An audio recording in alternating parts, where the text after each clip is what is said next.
ಶುರು ಮಾಡಮ್ಮ. ಶುರು ಮಾಡೋಣ ಸರ್. ಶ್ರೀ ಗುರುಭ್ಯೋ ನಮಃ ಪರಮಗುರುಭ್ಯೋ ನಮಃ ಶ್ರೀಮದಾನಂದತೀರ್ಥ ಭಗವತ್ಪಾದಾಚಾರ್ಯ ಗುರುಭ್ಯೋ ನಮಃ.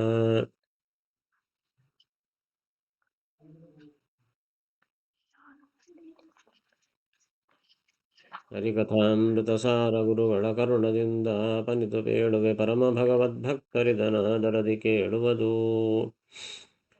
ಶ್ರೀಶ ಮುಕ್ತ ಮುಕ್ತ ಸುರವರ ವಾಸುದೇವಗೆ ಭಕ್ತಿಯಲಿ ಕಮಲಾಸನನು ಪೇಳಿದನು ದೈತ್ಯ ಸ್ವಭಾವ ಗುಣಗಳನ್ನು.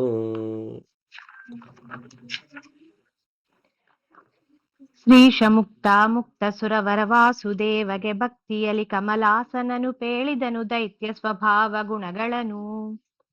ಶ್ರೀಶ ಮುಕ್ತ ಮುಕ್ತ ಸುರವರ ವಾಸುದೇವಗೆ ಭಕ್ತಿಯಲಿ ಕಮಲಾಸನನು ಪೇಳಿದನು ದೈತ್ಯ ಸ್ವಭಾವ ಗುಣಗಳನ್ನು.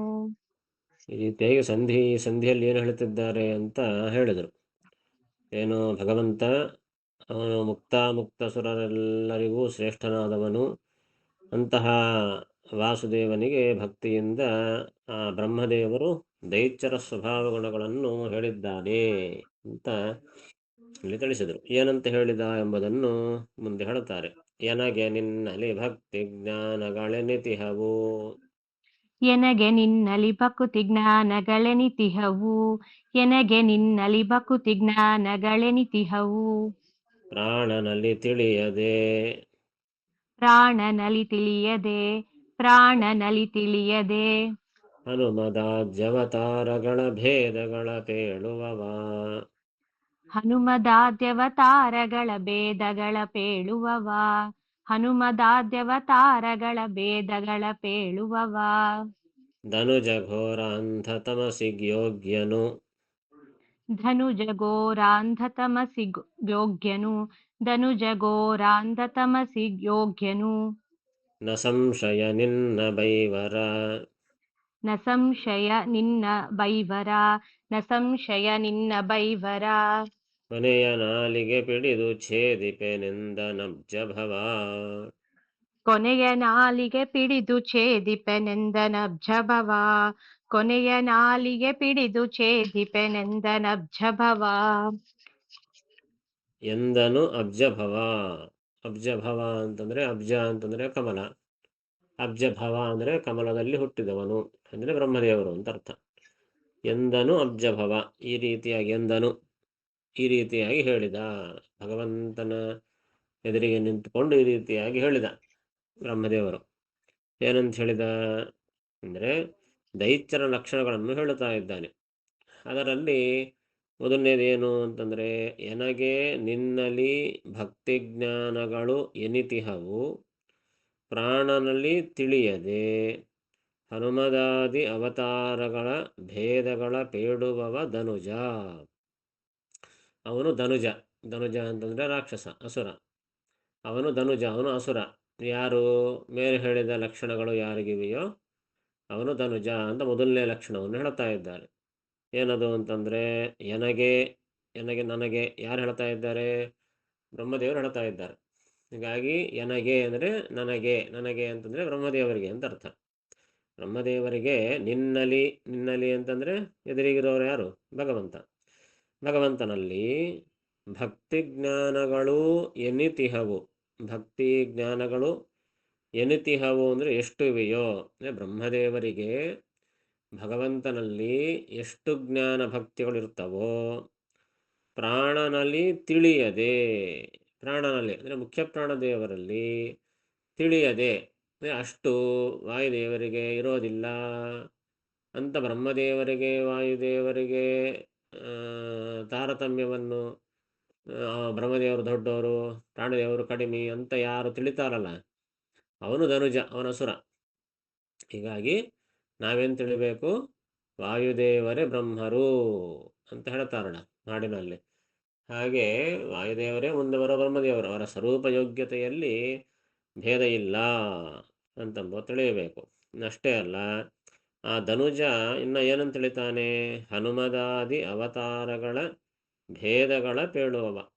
ಹನುಮದಾದಿ ಅವತಾರಗಳಲ್ಲಿ ಭೇದ ಇಲ್ಲ. ಅಂದರೆ ವಾಯುದೇವರೇ ಹನುಮಂತ ದೇವರಾಗಿ, ಅವರೇ ಭೀಮಸೇನ ದೇವರಾಗಿ, ಅವರೇ ಮಧ್ವಾಚಾರ್ಯರಾಗಿ ಅವತಾರ ಮಾಡಿದ್ದಾರೆ ಅಂತ ತಿಳ್ಕೋಬೇಕು. ಆದರೆ ಅಸುರ ಹಂಗೆ ತಿಳಿಯೋದಿಲ್ಲ. ಹನುಮಂತ ದೇವರು ಬೇರೆ, ಭೀಮ ಬೇರೆ, ಮಧ್ವ ಬೇರೆ ಅಂತ ತಿಳಿತಕ್ಕಂತಹ ಅವರು ಅಸುರರು. ಹೀಗಾಗಿ ಹನುಮದಾದಿ ಅವತಾರಗಳ ಭೇದಗಳ ಪೇಳುವವ ಧನುಜ. ಅಂತಹ ಧನುಜನಿಗೆ, ಅಸುರನಿಗೆ ಏನಾಗ್ತದೆ ಫಲಿತ ಅಂದರೆ ಘೋರ ಅಂಧತಮಸ್ಸಿಗೆ ಯೋಗ್ಯನು. ಅವನು ಘೋರವಾದ ಅಂಧಂತಮಸ್ಸಿಗೆ ಅವನು ಯೋಗ್ಯನಾಗ್ತಾನೆ. ಅಂಧಂತಮಸ್ಸೇ ಬರ್ತದೆ. ನೋಡ್ರಿ, ಭಗವಂತನಲ್ಲಿ ಮಿಥ್ಯಾಜ್ಞಾನ ಅಷ್ಟೇ ಅಲ್ಲ, ವಾಯುದೇವರನ್ನು ತಪ್ಪು ತಿಳಿದರೂ ಕೂಡ ಮಿಥ್ಯಾಜ್ಞಾನ ಅದರಿಂದಲೂ ಕೂಡ ತಮಸ್ಸಾಗ್ತದೆ ಅಂತ ಅರ್ಥ.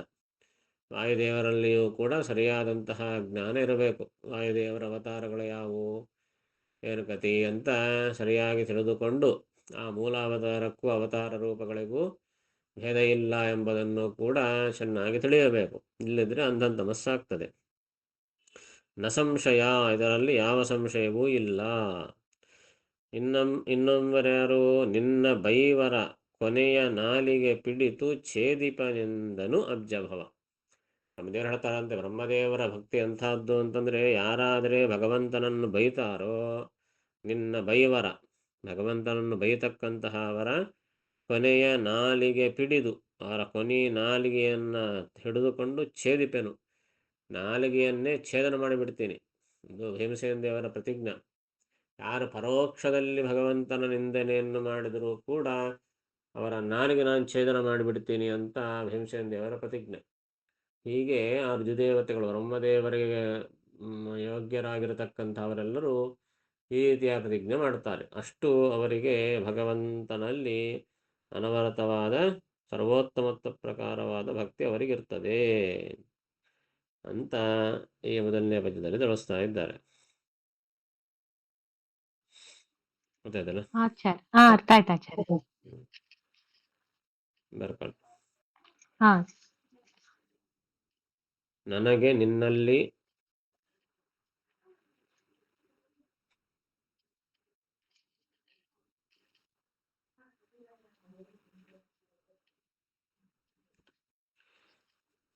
ಭಕ್ತಿ ಜ್ಞಾನಗಳು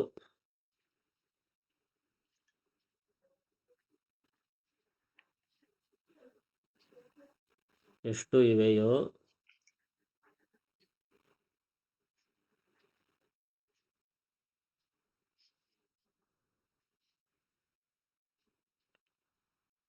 ಮುಖ್ಯಪ್ರಾಣನಲ್ಲಿ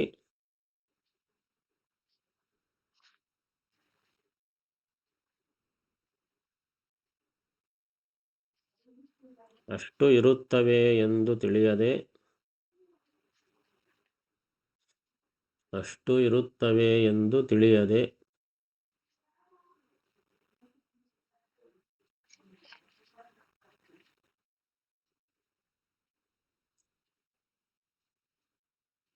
ಹನುಮಂತ ಮೊದಲಾದ ರೂಪಗಳಿಗೆ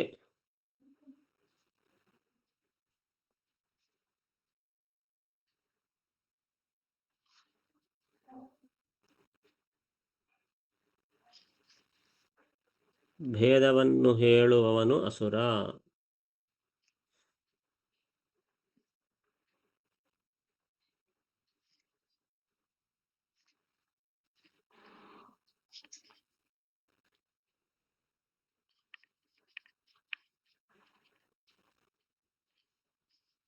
ಅವನು ಘೋರವಾದ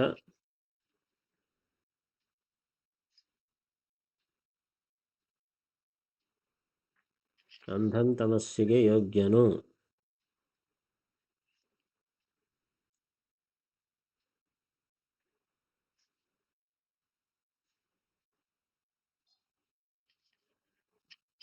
ಇದರಲ್ಲಿ ಸಂಶಯವಿಲ್ಲ.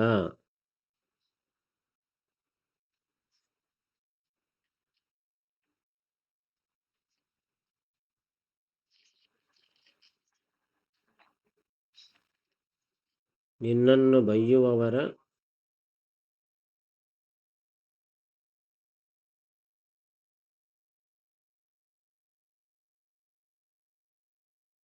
ನಾಲಿಗೆ ತುದಿಯನ್ನು ಹಿಡಿದು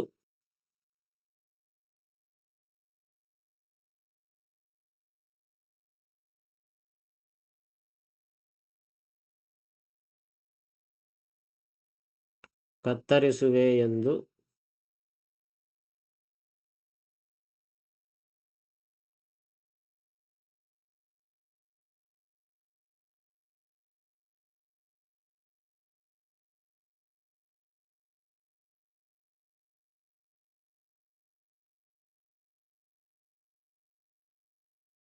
ಬ್ರಹ್ಮದೇವರು ದೇವರಿಗೆ ಹೇಳಿದರು.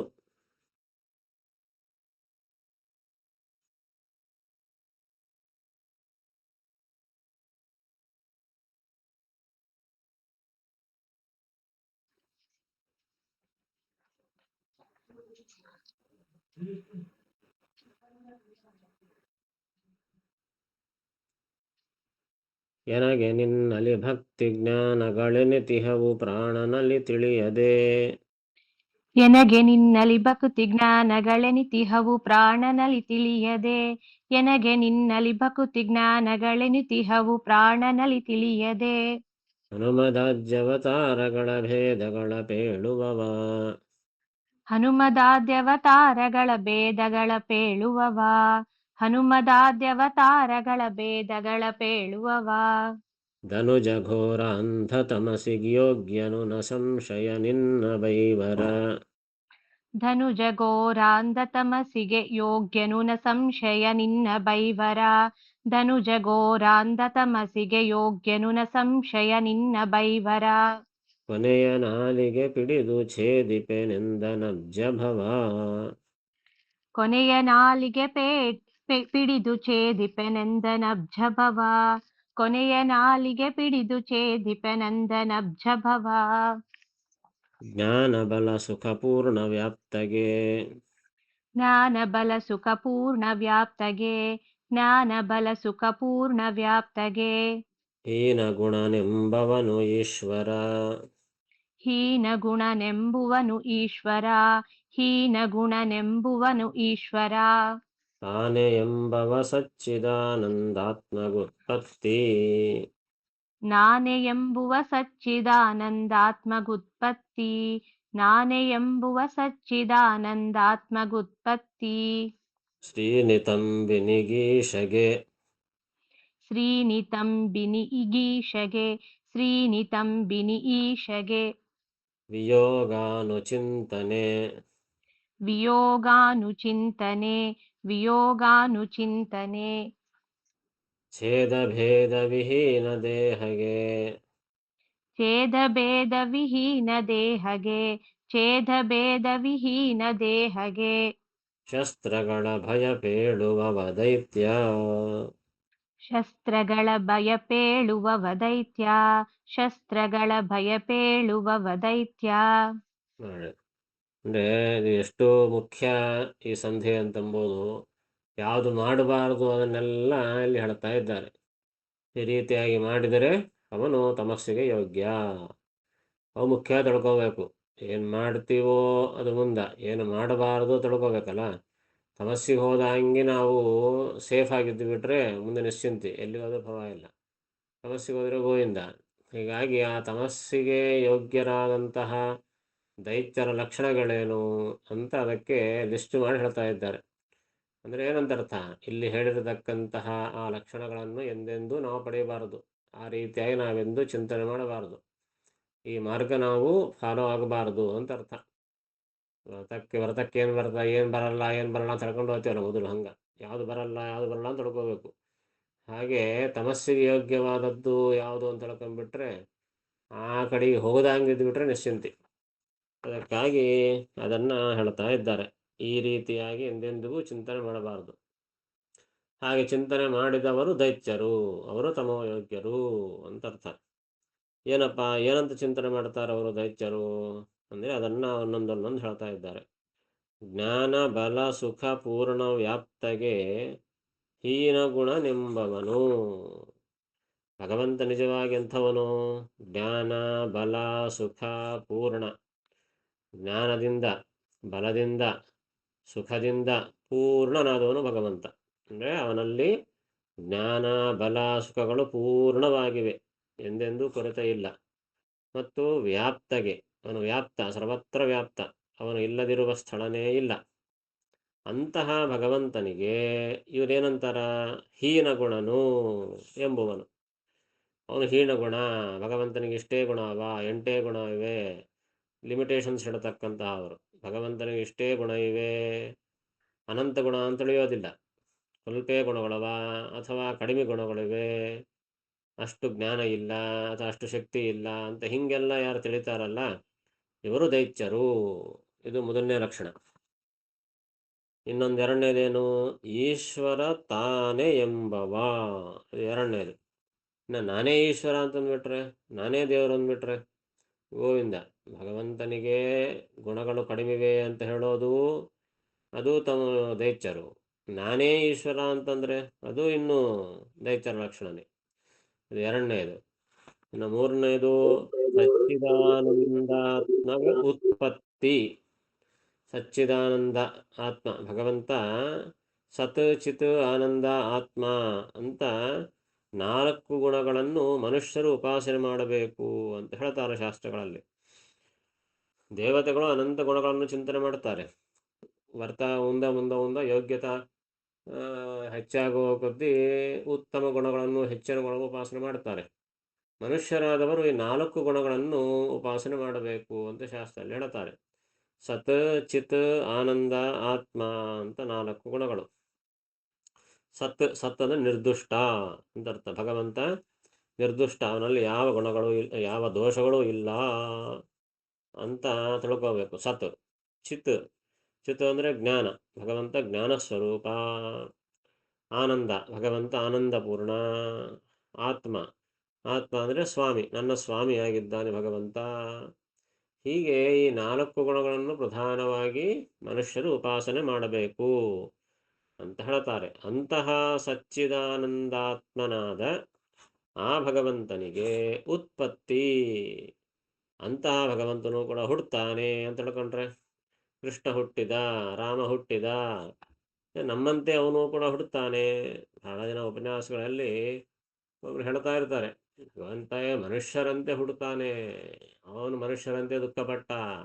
ದೇವರಂತ ತಿಳ್ಕೊಂಡ್ರೆ ಏನಂತ ಅರ್ಥ ಇದೆ? ಮನುಷ್ಯರು ಅಂತ ತಿಳ್ಕೊಂಡ್ರೆ ಆವಾಗ ಅವನ ಮಹತ್ವ ಗೊತ್ತಾಗ್ತದೆ ಹೊರತು ದೇವರೇ ಅಂದರೆ ಏನು ಗೊತ್ತಾಗ್ತದೆ? ಅದಕ್ಕಾಗಿ ಅವನು ಮನುಷ್ಯರಂತೆ ದುಃಖಪಟ್ಟ, ಕಷ್ಟಪಟ್ಟ ಅಂತ ಏನೇನೋ ಹೇಳ್ತಾ ಇರ್ತಾರೆ. ಅವನಿಗೂ ಕೂಡ ಹುಟ್ಟು ಉಂಟು, ಸಾವು ಇದೆ, ದುಃಖಪಟ್ಟ ಅಂತ ತಿಳ್ಕೊಂಡ್ರೆ ದೊಡ್ಡ ಅನರ್ಥಕ್ಕೆ ದಾರಿ, ತಮಸ್ಸಿಗೆ ಅದು ಹಾದಿಯಾಗ್ತದೆ. ಅದಕ್ಕಾಗಿ ಆ ರೀತಿ ತಿಳಿಬಾರದು ಎಂದೆಂದಿಗೂ. ಹೀಗಾಗಿ ಸಚ್ಚಿದಾನಂದಾತ್ಮಗೆ ಉತ್ಪತ್ತಿ. ಈ ರೀತಿಯಾಗಿ ಚಿತ್ ಆನಂದ ಆತ್ಮರೂಪನಾದ ಆ ಭಗವಂತನಿಗೆ ಉತ್ಪತ್ತಿ ಇದೆ ಅಂದರೆ ಹುಟ್ಟು ಇದೆ ಅಂತ ತಿಳಿದ್ರೆ ಅವರು ದೈತ್ಯರು ಅಂತ ಅರ್ಥ. ಇದು ಮೂರನೇದು. ಇನ್ನೊಂದು ನಾಲ್ಕನೇದೇನು? ಶ್ರೀನಿತಂಬನಿಗೆ ಈಶಗೆ ವಿಯೋಗಾನುಚಿಂತನೆ. ಶ್ರೀನಿತಂಬಿನಿ, ಶ್ರೀರಮಣಿ ಅಂತ ಅರ್ಥ. ಆ ಲಕ್ಷ್ಮೀದೇವಿ ಎಂಬಂತಹ ಸ್ತ್ರೀಗೆ ಮತ್ತು ಈಶಗೆ, ಭಗವಂತನಿಗೆ, ಅವರಿಬ್ಬರಿಗೂ ವಿಯೋಗ ಅನುಚಿಂತನೆ. ಅವರಿಬ್ಬರಿಗೆ ವಿಯೋಗವಾಯಿತು ಅಂತ ಯಾರು ಚಿಂತನೆ ಮಾಡ್ತಾರೆ ಅವರಿಗೂ ತಮಸ್ಸು. ಅಯ್ಯೋ ರಾಮದೇವರು ಸೀತಾದೇವರು ಕಳ್ಕೊಂಡು ಎಷ್ಟು ದುಃಖಪಟ್ಟ, ಏನು ಕಥೆ ಅಂತ ನಿಜವಾಗಿ ತಿಳ್ಕೊಂಡ್ರೆ ತಮಸ್ಸಿಗೆ ಸಾಧನ ಆಗ್ತದೆ. ಭಗವಂತನಿಗೆ, ಲಕ್ಷ್ಮೀದೇವಿಗೆ ಎಂದೆಂದಿಗೂ ವಿಯೋಗ ಇಲ್ಲೇ ಇಲ್ಲ, ಸಾಧ್ಯನೇ ಇಲ್ಲ. ಕೇವಲ ನಾಟಕ ಅಷ್ಟೇ. ಸೀತಾದೇವಿ ಬಿಟ್ಟು ಹೋದಂತೆ ತೋರಿಸಿಲ್ಲ ಅಷ್ಟೇ. ಸದಾಕಾಲ ರಾಮನ ಹತ್ತಿರೇ ಇರ್ತಿದ್ಲು, ಜನರ ಕಣ್ಣಿಗೆ ಕಾಣೋದಿಲ್ಲ ಅಷ್ಟೇ. ಎಂದೆಂದಿಗೂ ರಾಮದೇವರಿಗೆ ಸೀತಾ ವಿಯೋಗವಿಲ್ಲ. ಕೃಷ್ಣನಿಗೆ ರುಕ್ಮಿಣಿ ಸತ್ಯಭಾಮ ಅವರ ವಿಯೋಗ ಎಂದೆಂದಿಗೂ ಇಲ್ಲ. ಲಕ್ಷ್ಮೀನಾರಾಯಣರಿಗೆ ವಿಯೋಗ ಇಲ್ಲೇ ಇಲ್ಲ. ಯಾರು ವಿಯೋಗವನ್ನು ಚಿಂತನೆ ಮಾಡುತ್ತಾರೆ ಅದು ತಮಸ್ಸಿಗೆ ಸಾಧನ. ಅದಕ್ಕೆ ರಾಮಾಯಣದಲ್ಲಿ ನಾವು ಕೇಳುತ್ತೀವಿ, ಆ ಸುರಾಣಕರು ಎನ್ನುವಂತಹ ದೈತ್ಯರು ಅಯೋಧ್ಯ ನಗರದಲ್ಲಿ ಹುಟ್ಟಿ ಪ್ರಚಾರ ಮಾಡಿದರು. ಈಗ ಸೀತಾದೇವಿಯನ್ನು ರಾಮದೇವರು ಕಳೆದುಕೊಂಡ, ಎಷ್ಟು ದಿವಸ ಲಂಕಾಪಟ್ಟಣದಲ್ಲಿರುವಂತಹ ಸೀತಾದೇವಿಯನ್ನು ಕಳೆದುಕೊಂಡ ಅಂತ ದೋಷಾರೋಪಣ ಮಾಡಿದರು. ಯಾಕೆ ಹಂಗೆ ಮಾಡಿದರು ಅಂತಂದರೆ ಅವರೆಲ್ಲ ತಮಸ್ಸಾಗಬೇಕಾಗಿತ್ತು. ಬ್ರಹ್ಮದೇವರ ಬಗ್ಗೆ ಅವರು ತಪಸ್ಸು ಮಾಡಿದ್ರು ಆ ದೈತ್ಯರೆಲ್ಲರೂ, ಮೋಕ್ಷ ಬೇಕು ಅಂತ. ದೈತ್ಯರಿಗೆ ಮೋಕ್ಷ ಹೆಂಗೆ ಸಿಗುತ್ತದೆ? ಅದು ನಿಮಗೆ ಯೋಗ್ಯವಾದ ಮೋಕ್ಷ ಸಿಗುತ್ತದೆ ಅಂತ ಹೇಳಿಬಿಟ್ಟ ಬ್ರಹ್ಮದೇವರು. ಅವರು ಯೋಗ್ಯವಾದ ಮೋಕ್ಷ ಅಂದರೆ ತಮಸ್ಸು ಅಂತ ಅರ್ಥ.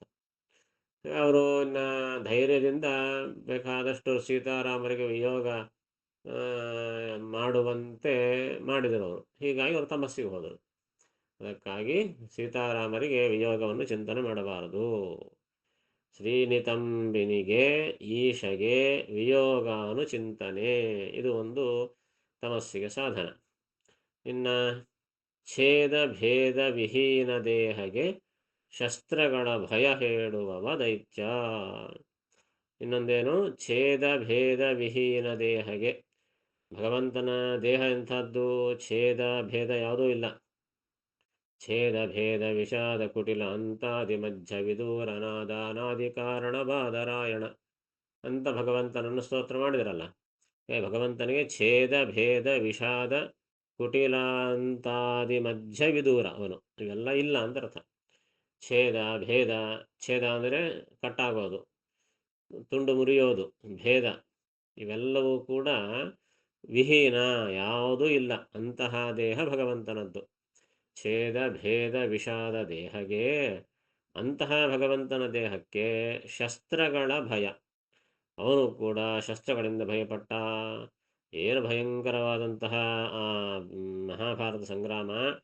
ಭೀಷ್ಮಾಚಾರ್ಯರು ಅನೇಕ ಬಾಣಗಳನ್ನು ಪ್ರಯೋಗ ಮಾಡಿದರೆ ಆ ಬಾಣಗಳು ಕೃಷ್ಣ ಪರಮಾತ್ಮನಿಗೆ ತಾಕಿ ಆ ಕವಚ ಸೀಳಿ ಒಳಗೆ ಹೋಗಿ ರಕ್ತ ಸೋರ್ತಾ ಇತ್ತು ಅಂತ ವರ್ಣನೆ ಮಾಡುತ್ತದೆ ಭಾಗವತ.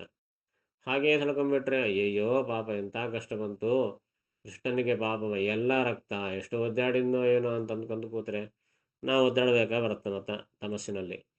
ಅದಕ್ಕಾಗಿ ಛೇದ ಭೇದ ವಿಹೀನ ದೇಹಗೆ ಶಸ್ತ್ರಗಳ ಭಯ. ಭಗವಂತನಿಗೂ ಕೂಡ ಶಸ್ತ್ರಗಳ ಭಯವಿದೆ. ಕೃಷ್ಣ ಪರಮಾತ್ಮ ಅವನು ವ್ಯಾಧ, ಜರ ಎಂಬ ವ್ಯಾಧ ಬಾಣವನ್ನು ಹೊಡೆದ, ಕೃಷ್ಣನ ಕಾಲಿಗೆ ತಾಕಿತು, ಭಗವಂತ ಮರಣ ಹೊಂದಿದ. ಬಾಣಿನ ಪಾಪ ಹಿಂಗೆ ತಳ್ಕೊಂಡ್ಬಿಡ್ತಾರೆ. ಪಾಪ ಒಂದು ಬಾಣಕ್ಕೆ ತುತ್ತಾಗಿ ಸತ್ತೋಗ್ಬಿಟ್ಟ ಕೃಷ್ಣ, ಶರೀರ ತ್ಯಾಗ ಮಾಡಿದ ಅಂತ ಹೇಳಿಬಿಡ್ತಾರೆ. ಹಿಂಗೆ ಹೇಳಿದರೆ ಮಹಾ ನನ್ನ ಅನರ್ಥಕ್ಕೆ ಸಾಧನವಾಯಿತು. ಹೀಗಾಗಿ ಇವೆಲ್ಲವೂ ಕೂಡ ನೋಡ್ರಿ ಏನಾಗ್ತದೆ, ತಮಸ್ಸಿಗೆ ಸಾಧನವಾಗ್ತದೆ. ಪೇಳುವವ ದೈತ್ಯ. ಹೀಗೆ ಮೇಲೆ ಹೇಳಿದ ರೀತಿಯಲ್ಲಿ ಯಾರಾದರೆ ಹೇಳ್ತಾರೋ ಅವರು ದೈತ್ಯರು, ಅಂದರೆ ತಮೋಯೋಗ್ಯರು. ಅದಕ್ಕಾಗಿ ಈ ರೀತಿಯಾಗಿ ತಿಳಿಯಲೇಬಾರದು. ಭಗವಂತನ ಶಸ್ತ್ರಗಳಿಗೆ ಭಯ ಇಲ್ಲ ಅವನಿಗೆ. ರಕ್ತ ಮಾಂಸ ಇತ್ಯಾದಿ ಪ್ರಾಕೃತವಾದ ಶರೀರನೇ ಇಲ್ಲ ಭಗವಂತನಿಗೆ. ಬಂತಂದೆ ತೋರಿಸ್ತಾನಷ್ಟೇ ಹೊರತು ನಿಜವಾಗಿ ಅಲ್ಲ. ಹೀಗಾಗಿ ಭಗವಂತನಿಗೆ ಶಸ್ತ್ರಗಳ ಭಯವಿಲ್ಲ. ಮತ್ತು ಲಕ್ಷ್ಮೀನಾರಾಯಣರಿಗೆ ಯೋಗ ಎಂಬುದು ಇಲ್ಲ. ಮತ್ತು ಆ ಸಚ್ಚಿದಾನಂದಾತ್ಮನಿಗೆ ಉತ್ಪತ್ತಿ ಮರಣ ಮೊದಲಾದವುಗಳು ಇಲ್ಲ. ಮತ್ತು ಜೀವೈಶ್ವರಿಗೆ ಅಭೇದ ಎಂದೆಂದಿಗೂ ಇಲ್ಲ. ಮತ್ತು ಭಗವಂತ ಸರ್ವಗುಣ ಪರಿಪೂರ್ಣ, ಸರ್ವತ್ರ ವ್ಯಾಪ್ತ. ಹೀಗೆ ತಿಳಿಬೇಕೇ ಹೊರತು ಇದಕ್ಕೆ ವಿರುದ್ಧವಾಗಿ ತಿಳಿದರೆ ಅದು ತಮಸ್ಸಿಗೆ ಸಾಧನವಾಗ್ತದೆ ಅಂತ ಹೇಳ್ತಿದ್ದಾರೆ. ಅರ್ಥ ಆಯ್ತಾಯ್ತು. ಅರ್ಥ ಆಯ್ತಾಯ್ತು. ಜ್ಞಾನ ಬಲ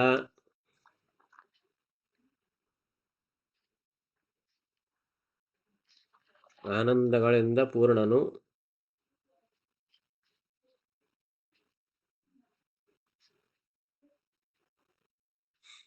ವ್ಯಾಪ್ತನೂ ಆದ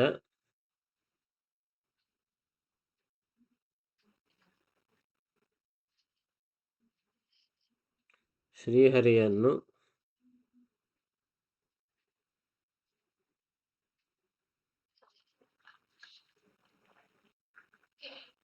ಹೀನಗುಣವುಳ್ಳವನು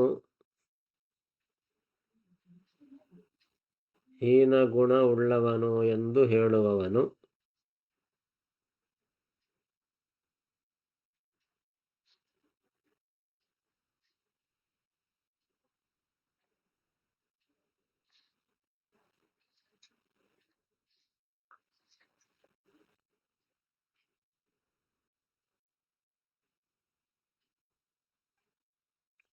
ನಾನೇ ಈಶ್ವರ ಎನ್ನುವವನು.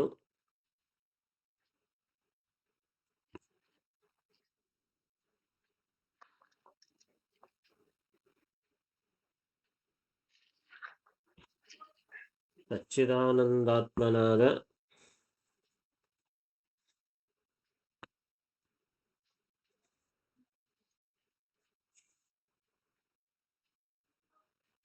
ಶ್ರೀಹರಿಗೆ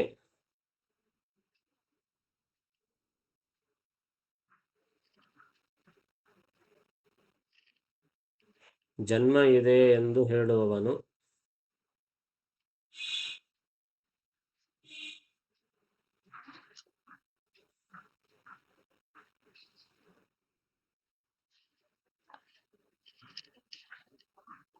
ಲಕ್ಷ್ಮೀದೇವಿಗೂ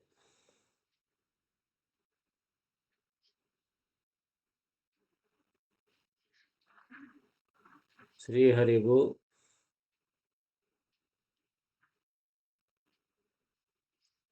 ವಿಯೋಗ ಚಿಂತನೆ ಮಾಡುವವನು.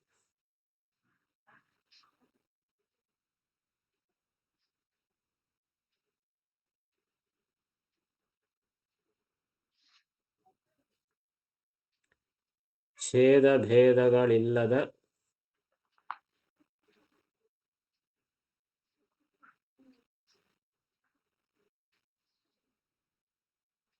ಶ್ರೀಹರಿಯ ದೇಹಕ್ಕೆ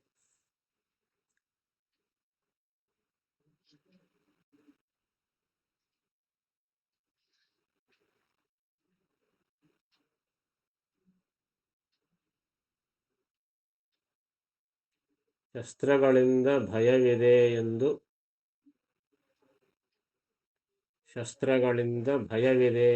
ಎಂದು ಹೇಳುವವನು.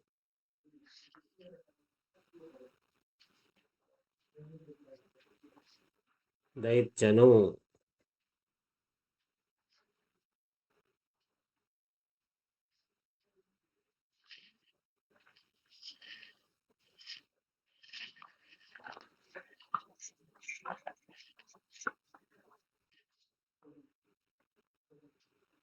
ಜ್ಞಾನ ಬಲ ಸುಖ ಪೂರ್ಣ ವ್ಯಾಪ್ತಗೆ ಹೀನ ಗುಣನೆಂಬವನು ಈಶ್ವರ.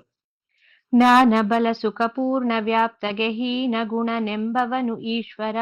ಜ್ಞಾನ ಬಲ ಸುಖ ಪೂರ್ಣ ವ್ಯಾಪ್ತಗೆ ಹೀನ ಗುಣನೆಂಬುವನು ಈಶ್ವರ. ಆನೆ ಎಂಬವ ಸಚ್ಚಿದಾನಂದಾತ್ಮಗುತ್ಪತ್ತಿ.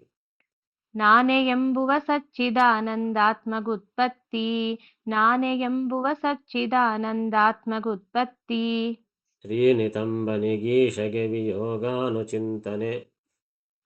ಶ್ರೀನಿತಂಬಿನಿಗೀಶಗೆ ವಿಯೋಗಾನುಚಿಂತನೆ. ಶ್ರೀನಿತಂಬಿನಿಗೀಶಗೆ ಚಿಂತನೆ.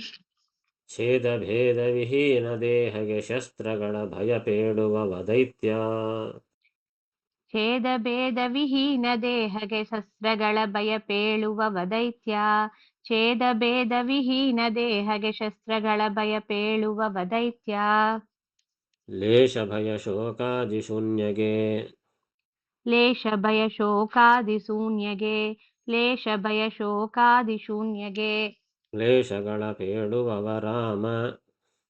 ಕ್ಲೇಶಗಳ ಪೇಳುವವ ರಾಮ. ಕ್ಲೇಶಗಳ ಪೇಳುವವ ರಾಮ. ವ್ಯಾಸರೂಪಂಗಳಿಗೆ ಋಷಿ ವಿಪ್ರತ್ವ ಹೇಳುವವ. ವ್ಯಾಸರೂಪಂಗಳಿಗೆ ಋಷಿ ವಿಪ್ರತ್ವ ಹೇಳುವವ. ವ್ಯಾಸರೂಪಂಗಳಿಗೆ ಋಷಿ ವಿಪ್ರತ್ವ ಹೇಳುವವ. ದಾಶರಥಿ ಕೃಷ್ಣಾದಿ ರೂಪಕ್ಕೆ. ದಾಶರಥಿ ಕೃಷ್ಣಾದಿ ರೂಪಕ್ಕೆ. ದಾಶರಥಿ ಕೃಷ್ಣಾದಿ ರೂಪಕ್ಕೆ. ಕೇಶಖಂಡನ ಪೇಳ್ವ. ಕೇಶಖಂಡನ ಪೇಳ್ವ. ಕೇಶಖಂಡನ ಪೇಳ್ವ. ಮಕ್ಕಳಿಗೋಸುಗ ಶಿವಾರ್ಚನೆಯ ಮಾಡಿದನೆಂಬವನೆ ದೈತ್ಯ. ಮಕ್ಕಳಿಗೋಸುಗ ಶಿವಾರ್ಚನೆಯ ಮಾಡಿದನೆಂಬುವನೆ ದೈತ್ಯ. ಮಕ್ಕಳಿಗೋಸುಗ ಶಿವಾರ್ಚನೆಯ ಮಾಡಿದನೆಂಬುವನೆ ದೈತ್ಯ. ಸುಂದರವಾದ ದಾಸರಾಯರು ನಮಗೆ ಎಷ್ಟು ಉಪಕಾರವನ್ನು ಮಾಡಿಕೊಡ್ತಾ ಇದ್ದಾರೆ. ಎಲ್ಲೆಲ್ಲ ಶ್ರೀಮದಾಚಾರ್ಯರು ತಾತ್ಪರ್ಯ ನಿರ್ಣಯದಲ್ಲಿ ಬೇರೆ ಬೇರೆ ಗ್ರಂಥಗಳಲ್ಲಿ ಏನೇನು ನಿರ್ಣಯಗಳನ್ನು ಕೊಟ್ಟಿದ್ದಾರೆ ಅವನ್ನೆಲ್ಲ ಒಂದು ಕಡೆಗೆ ಸೇರಿಸಿ ದಾಸರು ನಮಗಾಗಿ ಹೇಳ್ತಾ ಇದ್ದಾರೆ. ಯಾವ ರೀತಿಯಾಗಿ ಚಿಂತನೆ ಮಾಡಬಾರದು, ಭಗವಂತನ ಬಗ್ಗೆ ಎಂತಹ ಜ್ಞಾನ ನಾವು ಹೊಂದಬಾರದು, ಅದನ್ನೆಲ್ಲ ಲಿಸ್ಟ್ ಮಾಡಿ ಹೇಳ್ತಾ ಇದ್ದಾರೆ. ಇನ್ನು ಏನು ದೈತ್ಯರ ಲಕ್ಷಣಗಳು? ಲೇಷ ಭಯ ಶೋಕಾದಿ ಶೂನ್ಯಗೆ ಕ್ಲೇಶಗಳ ಪೇಳುವವ, ಇದು ಒಂದು ಲಕ್ಷಣ. ಲೇಷ ಅಂದರೆ ಸ್ವಲ್ಪ ಕೂಡ, ಭಯ ಶೋಕ ಆದಿ ಇವೇ ಮೊದಲಾದಂತಹ ದೋಷಗಳು ಶೂನ್ಯಗೆ ಯಾವೂ ಇಲ್ಲ ಭಗವಂತನಿಗೆ. ಅಂತಹ ಭಯ ಶೋಕಾದಿಗಳು ಸ್ವಲ್ಪನೂ ಇಲ್ಲದೇ ಇರುವ ಭಗವಂತನಿಗೆ ಕ್ಲೇಶಗಳ ಪೇಳುವವ. ಅವನಿಗೂ ಕೂಡ ಕ್ಲೇಶಗಳಿವೆ, ಕಷ್ಟಗಳಿವೆ. ಬಹಳ ಕಷ್ಟವಿದ್ದ ಪಾಪ ಭಗವಂತ. ರಾಮರೂಪದಲ್ಲಿ, ಕೃಷ್ಣ ರೂಪದಲ್ಲಿ, ಪರಶುರಾಮ ರೂಪದಲ್ಲಿ ಬಹಳ ಕಷ್ಟ ಬಿದ್ದ ಅಂತ ಹೇಳಿದರೆ ಅದು ತಮಸ್ಸಿಗೆ ಸಾಧನ. ಇನ್ನು ಅಷ್ಟೇ ಅಲ್ಲ, ರಾಮ ವ್ಯಾಸ ರೂಪಂಗಳಿಗೆ ಋಷಿ ವಿಪ್ರತ್ವ ಪೇಳುವವ. ರಾಮರೂಪ, ವ್ಯಾಸರೂಪ, ರಾಮ, ಪರಶುರಾಮ, ವ್ಯಾಸ ಈ ರೂಪಗಳನ್ನು ಕೆಲವರು ಏನಂತ ಹೇಳ್ತಾರೆ? ಪರಶುರಾಮ ಅಂತಂದರೆ ಅವನೊಬ್ಬ ಋಷಿ, ಅವನೊಬ್ಬ ಬ್ರಾಹ್ಮಣ ಅಂತ ಹೇಳೋದು. ಪರಶುರಾಮ ದೇವರು ಜಮದಗ್ನಿಯ ಮಗ, ಋಷಿ ಮಗ, ಹೀಗಾಗಿ ಆತನೊಬ್ಬ ಬ್ರಾಹ್ಮಣ ಜಾತಿಯಲ್ಲಿ ಹುಟ್ಟಿದ. ವ್ಯಾಸ ಅಂತಂದರೆ ಆತನೊಬ್ಬ ಋಷಿ ಅಂತ ಹೇಳೋನು. ಅಂದರೆ ಅವುಗಳು ಭಗವಂತನ ರೂಪ ಅಂತ ತಿಳ್ಕೊಳ್ಳದೆ ಕೇವಲ ಯಾವುದೋ ಒಬ್ಬ ಬ್ರಾಹ್ಮಣನಾಗಿ ಹುಟ್ಟಿದ, ಸ್ವಲ್ಪ ಎಕ್ಸ್ಟ್ರಾರ್ಡಿನರಿ ಗುಣಗಳಿದ್ವು ಅಷ್ಟೇ. ವ್ಯಾಸ ಅಂಬ ಆತ ಒಬ್ಬ ಋಷಿ, ಒಳ್ಳೆ ಕೆಲಸ ಮಾಡಿದ ಇಷ್ಟೇ. ಅವನು ಸಾಕ್ಷಾತ್ ಭಗವಂತ ಅಂತ ತಿಳಿಯೋದಿಲ್ಲ ಕೆಲವರು. ಹೀಗಾಗಿ ಅಂತಹವರಿಗೂ ಕೂಡ ತಮಸ್ಸೆ ಗತಿ. ರಾಮ ವ್ಯಾಸ ರೂಪಂಗಳಿಗೆ ಋಷಿ ವಿಪ್ರತ್ವ ಅಂದರೆ ರಾಮ ಅಂದರೆ ಪರಶುರಾಮ, ಅವನಿಗೆ ವಿಪ್ರತ್ವ ಅಂತಂದರೆ ಬ್ರಾಹ್ಮಣತ್ವ ಹೇಳೋದಷ್ಟೇ. ಪರಶುರಾಮನು ಒಬ್ಬ ಬ್ರಾಹ್ಮಣನಾಗಿ ಹುಟ್ಟಿದ, ದೇವರೇನಲ್ಲ, ಒಳ್ಳೆಯ ಶಕ್ತಿ ಇದೆ, ಅವನು 21 ಸಾರಿ ತಿರುಗಿ ಸಂಹಾರ ಮಾಡಿದ, ಅವಳು ಒಳ್ಳೆಯ ಶಕ್ತಿಮಂತನಾದ ಒಬ್ಬ ಬ್ರಾಹ್ಮಣ ಅಂತ ಇಷ್ಟೇ ತಿಳಿಯೋದು, ಭಗವಂತ ಅಂತ ತಿಳಿಯೋದಿಲ್ಲ ಕೆಲವರು. ಹಾಗೆ ವ್ಯಾಸ ರೂಪಕ್ಕೆ ಋಷಿ, ವ್ಯಾಸ ಅಂಬನೊಬ್ಬ ಋಷಿ ಅಷ್ಟೇ ಅಂತ ಹೇಳೋದು.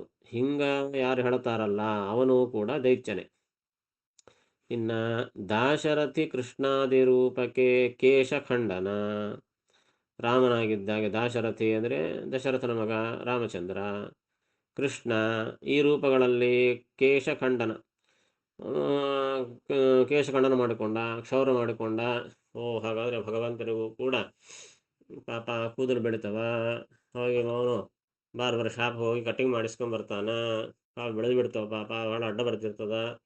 ಹಿಂಗೆಲ್ಲ ತಿಳ್ಕೊಂಡ್ರೆ ಯಾಕೆಂದರೆ ಭಾಗವತದಲ್ಲಿ ಇದು ಕೇಳ್ತೀವಿ ನಾವು, ಈ ಕೃಷ್ಣ ಪರಮಾತ್ಮ ಮಧುರೆಗೆ ಹೋದ ಕಂಸ ಸಂಹಾರಕ್ಕೆ ಅಂತ, ವೃಂದಾವನದಿಂದ ಮಧುರಕ್ಕೆ ಹೋಗಿ ಅಲ್ಲಿ ಅವನು ಮಾವಟಿಗನ್ನು ಕೊಂದು ಆ ಬಟ್ಟೆಗಳೆಲ್ಲ ತಗೊಂಡು ಒಬ್ಬನ ಕ್ಷೌರಿಕನ್ನು ಕರೆದುಕೊಂಡು ಚೆಂದಾಗಿ ಕ್ಷೌರ ಮಾಡಿಸ್ಕೊಂಡು ಒಳ್ಳೆ ಅಲಂಕಾರ ಮಾಡಿಕೊಂಡು ಹೋದ ಅಂತ ಬರ್ತದೆ.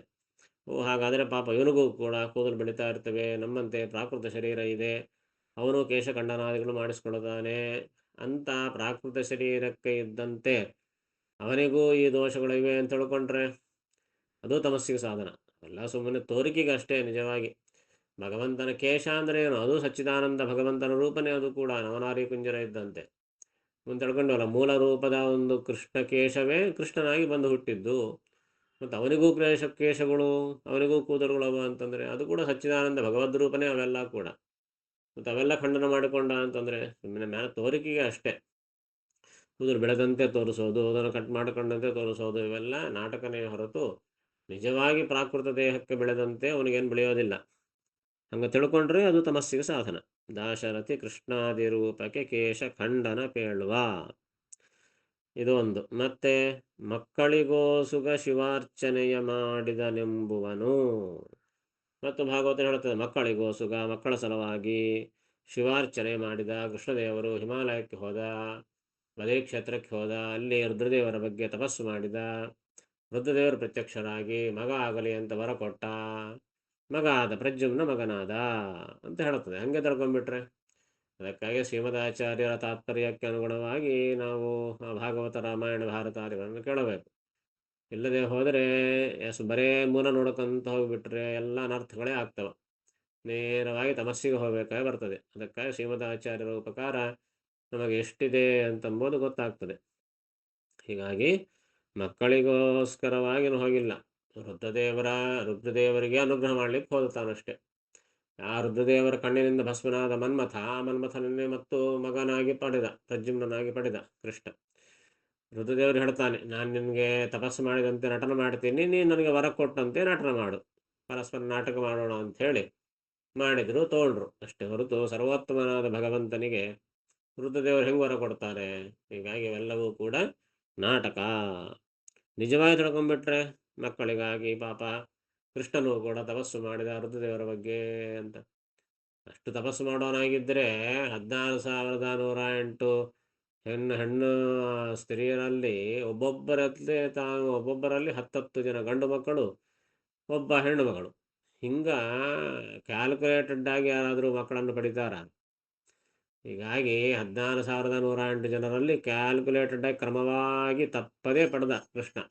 ಒಬ್ಬೊಬ್ಬರಲ್ಲಿ ಕರೆಕ್ಟಾಗಿ ಲೆಕ್ಕ 10 ಜನ ಗಂಡು ಮಕ್ಕಳು, ಒಬ್ಬ ಹೆಣ್ಣು ಮಕ್ಕಳು. ಹಿಂಗೆ ಯಾರಾದರೂ ಪಡಿತಾರಾ ಮಕ್ಕಳು? ಅಲ್ಲೇ ಗೊತ್ತಾಗ್ತಲ್ಲ ಭಗವಂತ ಸ್ವತಂತ್ರ ಅಂತ ಹೇಳಿ. ಹೀಗಾಗಿ ಅಷ್ಟು ಪಡೆದವನು ಒಬ್ಬ ಮಗನಿಗಾಗಿ ದೇವರು ತಪಸ್ಸು ಮಾಡ್ತಾನೇನು? ಇವೆಲ್ಲವೂ ಕೂಡ ನಾಟಕ ಅಂತ ಅಲ್ಲೇ ಗೊತ್ತಾಗೋಗ್ತದೆ. ಅದಕ್ಕಾಗಿ ಹೀಗೆ ಯಾರು ವಿರುದ್ಧವಾಗಿ ಚಿಂತನೆ ಮಾಡ್ತಾರೆ ಅವನು ದೈತ್ಯ. ಅವೆಲ್ಲವೂ ಕೂಡ ಆ ತಮಸ್ಸಿಗೆ ಯೋಗ್ಯವಾದ ಕ್ಷಣಗಳು ಅಂತ ಹೇಳ್ತಾ ಇದ್ದಾರೆ. ಅರ್ಥ ಆಯ್ತಾ?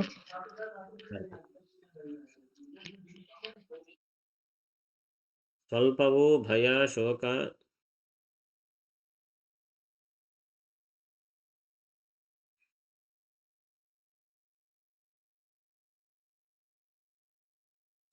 ಮೊದಲಾದವುಗಳು ಇಲ್ಲದ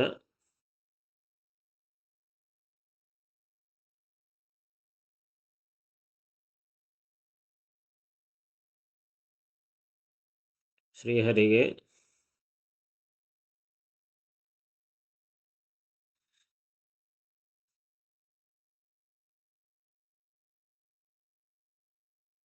ಕಷ್ಟಗಳಿವೆ ಎಂದು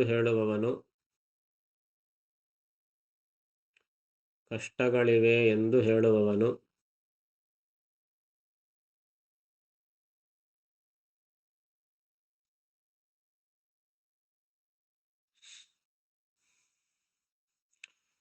ಪರಶುರಾಮ ಮತ್ತು ವೇದವ್ಯಾಸ ರೂಪಗಳಿಗೆ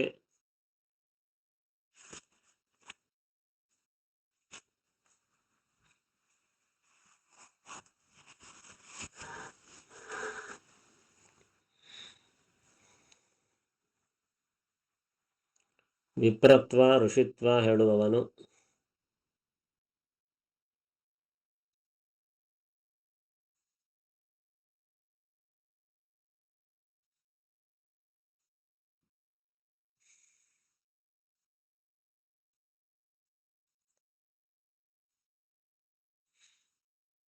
ರಾಮ ಕೃಷ್ಣ ಮೊದಲಾದ ರೂಪಗಳಿಗೆ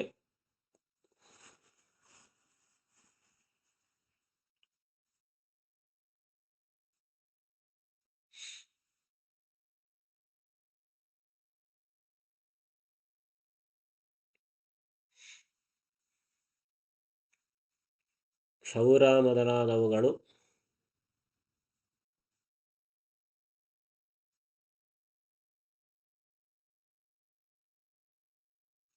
ಉಂಟೆಂದು ಹೇಳುವವನು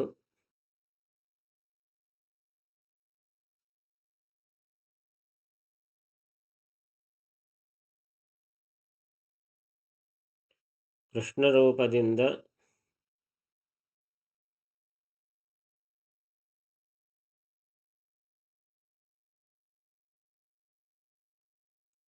ಸಂತಾನಕ್ಕಾಗಿ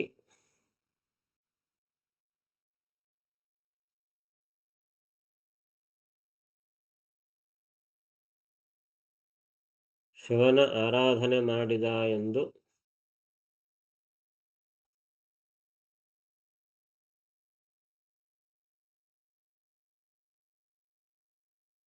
ಹೇಳುವವನು ದೈತ್ಯ.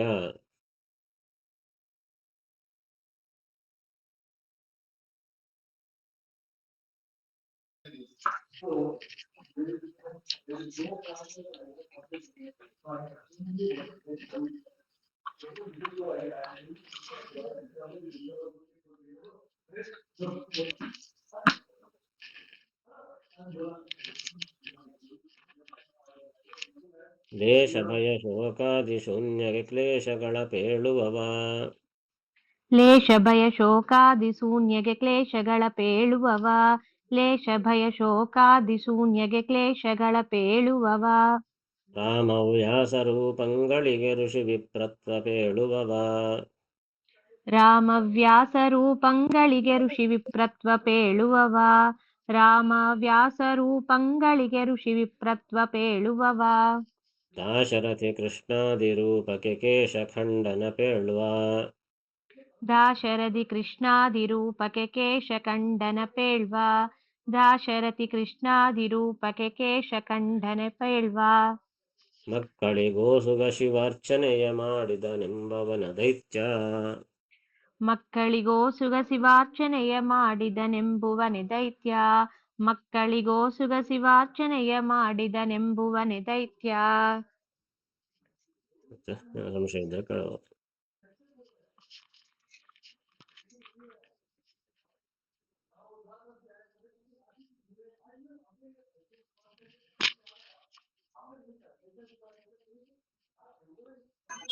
ನಮಸ್ಕಾರ ಆಚಾರ್ಯ. ಶ್ರೀಕೃಷ್ಣಾರ್ಪಣಮಸ್ತು. ಮತ್ತೆ ಶನಿವಾರ ಆಯ್ತು ತಿಳ್ಕೊಳ್ಳೋಣ. ನಮಸ್ಕಾರ ಆಚಾರ್ಯ ನಮಸ್ಕಾರ ಆಚಾರ್ಯ. ನಮಸ್ಕಾರ ಆಚಾರ್ಯ.